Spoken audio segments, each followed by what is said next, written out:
மகா சென்னை அடையார் சர்வசக்தி பீடத்திலிருந்து அருள்வாக்கம்மா ரேணுகாதேவி வரக்கூடிய மார்ச் 29ஆம் தேதி சனிக்கிழமை அன்று அமாவாசையை முன்னிட்டு நமது ஆலயத்தில் அன்னை ஸ்ரீ குழந்தை அங்காள பரமேஸ்வரிக்கு காலை 7 மணிக்கு சிறப்பு அபிஷேக அலங்காரமும், காலை 10 மணிக்கு மகா தீபாராதனையும், மதியம் 12 மணிக்கு அன்னதானமும், மாலை 5 மணிக்கு அன்னையை சிறப்பான அலங்காரத்தில் ஊஞ்சலில் எழுந்தருள செய்து அருள் தருதலும், அதன் பிறகு மாலை 7 மணி அளவில் மகா சூழி துர்கா பிரித்தியங்கிரா மிளகாய் வற்றல் ஹோமமும் நமது ஆலயத்தில் நடைபெற உள்ளது.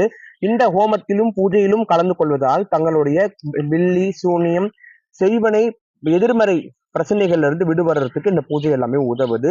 இந்த நாள்ல நீங்க அம்மனை பார்க்கும் பொழுது உங்களுடைய எல்லா பிரச்சனையும் நிவர்த்தியாகி, கடன் நிவர்த்தியாகி, தொழில் வளர்ச்சி அடைந்து வாழ்க்கை வளம் பெற இந்த அன்னையுடைய அருள் பரிபூர்ணமா பெறணும் அப்படின்னா அமாவாசை அன்னைக்கு வழிபடுவது சிறப்பு. அந்த வகையில வரக்கூடிய மார்ச் 29ஆம் தேதி சனிக்கிழமை அமாவாசை பூஜையில் அனைவரும் கலந்துக்கங்க. அருள்வாக்கு முன்பதிவிற்கு ஆலய அலுவலகனை தொடர்பு கொள்ளவும். நன்றி. சிவாய நம.